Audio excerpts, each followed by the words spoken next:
from Knitting in the Heights. Welcome to Vlogtober Eve.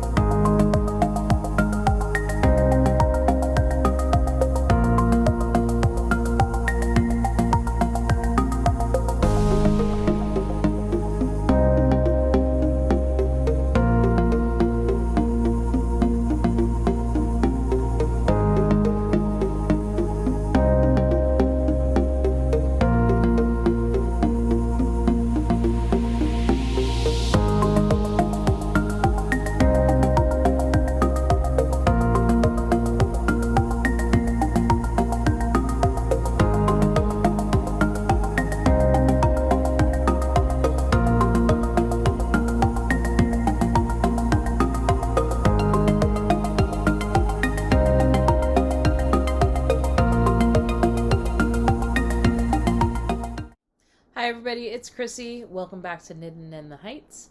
It is Vlogtober Eve. So today was a very interesting day. It was a long day. Before this clip, you will have seen my commute into work, or part of my commute into work. I didn't film the whole thing. That takes a while. But basically, I live in New York City. I live in Washington Heights, which is in the northernmost part of the island. And I have two children, one of whom lives in New York City with me. His name, my youngest is Gabriel.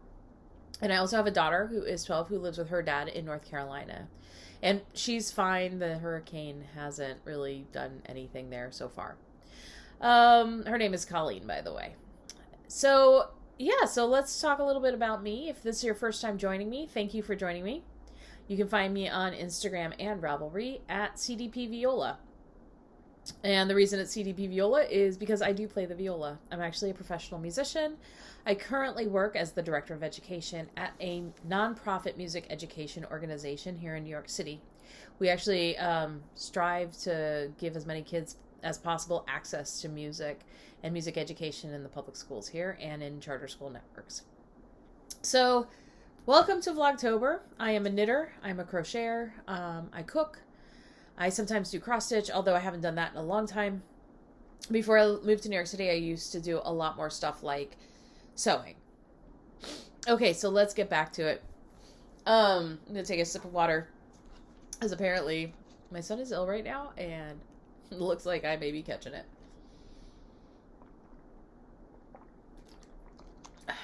Just drinking water. I know this is a podcast. No fancy tea, no fancy mug today. Anyhow, so yeah, living in New York City. So if you don't know about the geography of New York City, we have 5 boroughs. I live on Manhattan Island, which is what most people think of as New York City.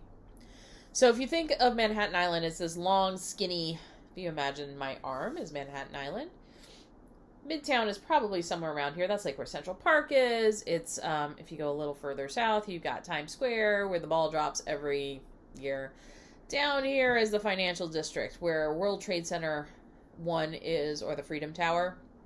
And you got Chinatown down here. And so we're back, if we're here, this is Central Park again. And basically the rest of the island, most people don't go north of it. Well, you got Harlem right here. I'm sure you've heard of Harlem. Well, if you keep going north, you hit Washington Heights. And I live in Washington Heights, like over here on the west side, if you imagine this is the Hudson River over here. And so I live very close to the Hudson River. You got the George Washington Bridge about here. And then you got further in Washington Heights as well as Inwood. To our north and our east, you have the Bronx. The Bronx basically kind of curves around the top of Manhattan Island.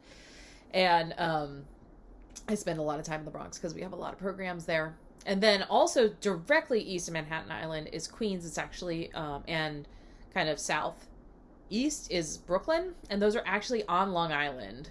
Technically, they're on Long Island. So Manhattan Island is its own island, and then you got the Bronx, and then you got Queens, and then you got Brooklyn, and then you have Staten Island, which is kind of south and a little bit to the west, and then to our west is New Jersey.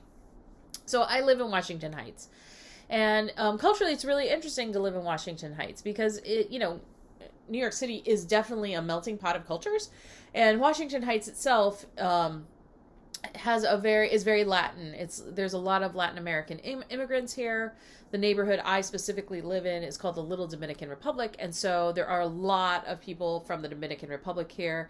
And Spanish is actually spoken as much as English, if not more, in my neighborhood, which is very interesting to me, given my Spanish is not fabulous, but I have a Spanish background.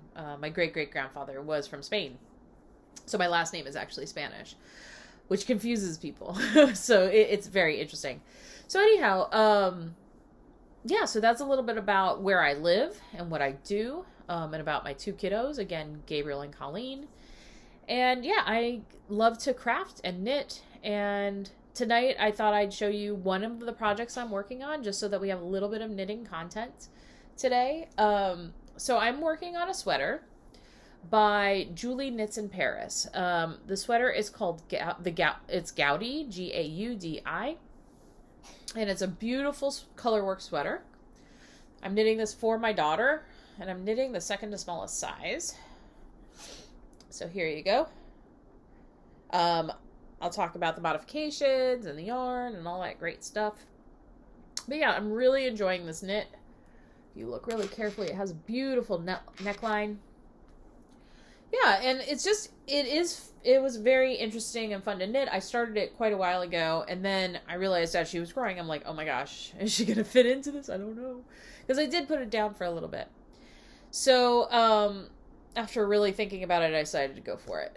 After I had her stepmom measure her and make sure that she was going to fit into it, and she will. She's not going to have a lot of positive E's, but she'll fit into it. So let's talk about the yarn. We have some Araucania Huasco, which is this beautiful blue color. And if you notice, it looks a little stripedy. And that's because there's a gray wash that was put over part of this yarn. And so it's a tonal yarn, but it's like got a lot of gray in it. It's kind of a true blue color with that gray. And that is color work, by the way, right there, which is awesome. I'm sorry for the lighting in here. It is nighttime, and I didn't get home before it actually got dark today. And then the color work is done in this beautiful variegated, which the colorway is called Gausia. And I want to say it's Malabrigo. If I'm wrong, it's either Malabrigo or Madeline Tosh. I will put it on the screen here. So let's talk about some of the things about this. One of the things I noticed when knitting it, I did a gauge swatch like a year ago. So, as far as my stitch gauge, like the width of it was fine. Like I'm actually meeting gauge there, but I'm not getting row gauge. So it's a little bit shorter. So I'm having to knit more rows, which is fine. But then I blocked it because I know some people don't block till the end, but I was actually really worried that, especially with the color work, I wanted to make sure that it was going to fit my daughter, because I don't want to keep knitting more and then have it not fit. There's nothing worse than knitting a garment and then it being too small. Being too big, you can sometimes get away with it, but not with too small. So anyway, so I blocked it. It was fine, like when the body was all done. The only thing is, like, I've noticed that as I've been working on it more, it's kind of shrunk back up, like, lengthwise. So it's going up like this. And so it needs more rows, basically, on the ribbing at the bottom, I think, to even it out a little bit. So I'm going to add those rows after I'm done with the sleeves, because I want to make sure I have enough yarn. I'm just going to finish off the yarn, basically, which I think is a really great way of going about it. My daughter, Colleen, has apparently dreamed of. It's her dream. It's the thing she keeps saying, I've always wanted this. I've always wanted this. She's always wanted sweaters with thumb holes. It's simple things in life. But if that makes her happy, let's knit her that. So I clearly, the sweater should have stopped here. It should have ended there. Had a bit of a cuff, but been done. Instead, I added another third to the ends of it for the cuffs. Now, I thought about this when I did it. Not sure I feel about it. I'm not going to go back and rip it out and do it again. That I'm not going to do. I need to be done with this sweater soon. Because honestly, she will not fit in it much longer anyway. So I need to be done with the thing. But yeah, I used a needle that was the same size as I knit the sweater instead of going to a smaller needle size. And so The ribbing isn't as tight as I would normally like it. It's gonna be fine. She's 12. I'll be surprised if this sweater lasts with the way she treats her clothes more than like a month. So whatever, it's fine. And I'm knitting it for her because she picked out this yarn 5 or 6 years ago. So, and I promised her a sweater. I don't think she's getting another sweater anytime soon. So, I'm trying to make it nice enough she'll actually take care of it. This is where I'm on the second sleeve now. So I've knit about that much. It's a pretty good amount. Basically from last Sunday to now, I've knit this much, which might be 3 inches. That's a guesstimate, but about 3 inches. And I would say that I haven't been working on this as much this during the week. I've been super tired and busy and working a ton this week. So this is like the mindless knitting I can do sometimes. And so it's great to have mindless knitting, and because you just go around and around and around and you can watch whatever you want on TV or like YouTube or whatever. So I've been using this for that specific purpose. And this week sometime I'm going to do like a full catch up podcast so you can see all my projects and what I'm casting on and all that stuff. So that'll be kind of cool for you guys to see the progress that I make on it. Make on this, but on other projects as well. So anyway, that's the Gouty sweater. And while we're here, I'll talk to you a little bit about what I'm wearing. So what am I wearing? So this is my sea glass tee. I knit it last year. I know this is kind of a terrible angle. And it needs to be reblocked. The hem wants to flip up. But I love this sweater. I think it's really beautiful. It is a 1x1 colorwork sweater throughout. And I used 2 advent calendars, and it was a great advent project from last year. So last year I got 2 advent calendars. One was from Dandelion and Dogwood, and the other was from Sweet Sparrow Knits. I think or Sweet Sparrow Yarns, Julie. Anyhow, love her yarn, by the way. And I decided to knit this along with Knitty Natty. She got it finished way quicker than I did. She has more time to knit. Let's face it, that's her whole job. My whole job is a whole job, and then I knit because real life. But anyway, so it's 1x1, and I absolutely adore it. The yarn is beautiful. I kind of just picked colors how I wanted to. I kind of was going for like this, I don't know, like sea vibe, I guess, when I started, and then as I got going, I kind of ran out of those colors, and I'm like, oh, well, this one looks cool too, and just put in whatever I wanted to. So I really enjoyed this. I'm glad I finally get to wear it. Started on December 1st, 2021, and I finished it sometime in June, and I think I've worn it like twice. So yeah, it's a great sweater. If you have a lot of knitting time, I'm sure it goes faster than the knitting time I had. I also, when I started this, I was just knitting it here and there. And then I did other projects, and there was a whole span of time in the spring where it wasn't that I lost my knitting mojo. It was that there was so much else going on in life that I just didn't knit very much. It wasn't a great time, by the way, because like that's hard for me to not knit very much. Like knitting is really like one of the things I do to maintain my sanity in New York City.